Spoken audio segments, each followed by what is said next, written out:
3 दशकापूर्वी देशभरातील वीज क्षेत्र सुधारणा कार्यक्रमाअंतर्गत वीज नियामक आयोगाची स्थापना करण्यात आली। या वीज नियामक आयोगाद्वारे वीज क्षेत्रातील निर्मिती व मुख्यतः वितरण क्षेत्रात अधिक पारदर्शकता आणणे, त्यांची कार्यक्षमता मानके निश्चित करणे व अकार्यक्षमतेचा बोजा वीज ग्राहकांवर पडणार नाही या दृष्टीने राजकीय दृष्टिकोन न ठेवता वीज दर ठरवणे अशी महत्त्वाची जबाबदारी पार पाडली जावी अशी अपेक्षा होती।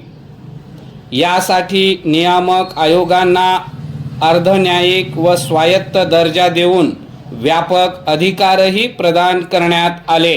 परिच्छेद अनेक राज्य वीज नियामक आयोगांनी स्थापनेपासूनच्या पहिल्या काही वर्षात ही जबाबदारी पार पाडण्याच्या दृष्टीने महत्त्वाचे निर्णय घेतले। महाराष्ट्र वीज नियामक आयोगाने तर स्थापनेपासूनच्या 2 दशकात अनेक महत्त्वाच्या निर्णयातून देशातील वीज नियामक आयोगांनाही कामकाजाच्या संदर्भात एक वस्तुपाठच घालून दिला होता। अर्धन्यायिक प्रक्रियेद्वारे पारदर्शक कारभार करणे, विविध ग्राहक संघटनांना आयोगाच्या कामकाजात सहभागी करून घेणे, सर्व ग्राहकांना आयोगापुढील विविध सुनावण्यांत सहभागी होण्याची संधी देणे, त्यासाठी महाराष्ट्रातील 6 प्रमुख ठिकाणी वीज संदर्भात प्रत्यक्ष जनसुनावणी घेणे, अशा प्रकारे वीज ग्राहकांचा व एकूणच वीज क्षेत्रातील सर्व घटकांचा आयोगाचा निर्णय प्रक्रियेवरील विश्वास वाढविण्यासाठी आयोगाकडून विशेष प्रयत्न केले गेले। परिच्छेद पारदर्शक व जनसहभागी प्रक्रियेचा अवलंब केल्यामुळे या आयोगाला महाराष्ट्राच्या वीज क्षेत्रासंदर्भात अनेक नाविन्यपूर्ण व धाडसी निर्णय घेता आले।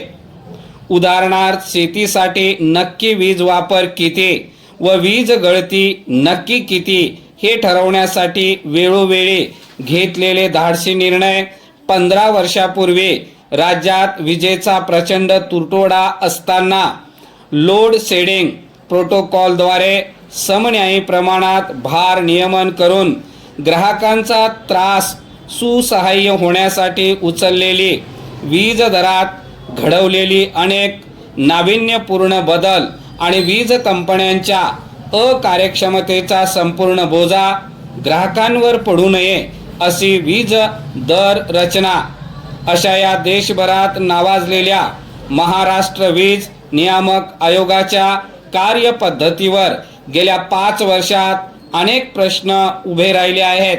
परिच्छेद काही वर्षापूर्वीच आयोगाने ग्राहकांना आयोगासमोरच्या प्रकरणामध्ये वादी म्हणून सहभागी होण्याची संधी किंवा विविध ठिकाणी प्रत्यक्ष जनसुनावणी घेऊन ग्राहकांचे म्हणणे ऐकून घेण्याची संधी नाकारून अनुचित प्रथा पाडण्यास सुरुवात केली।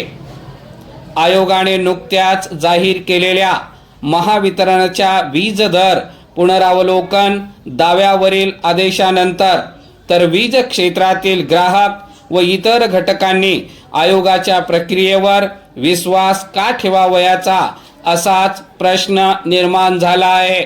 परिच्छेद महावितरणने जानेवारी 2025 मध्ये वीज दर बदलाचा प्रस्ताव आयोगासमोर दाखल केला।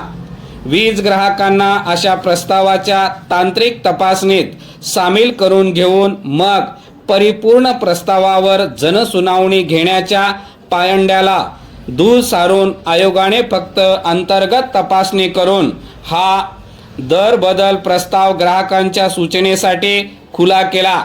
आयोगाने पहिल्या 20 वर्षात अवलंबलेली महाराष्ट्रातील 6 ठिकाणी प्रत्यक्ष सुनावणी घेण्याची पद्धतही बाजूला ठेवली, फक्त ऑनलाईन पद्धतीने जनसुनावणी घेतली, तरी सुद्धा या प्रक्रियेत महाराष्ट्रातील 4000 ग्राहकांनी सक्रिय सहभाग नोंदवला।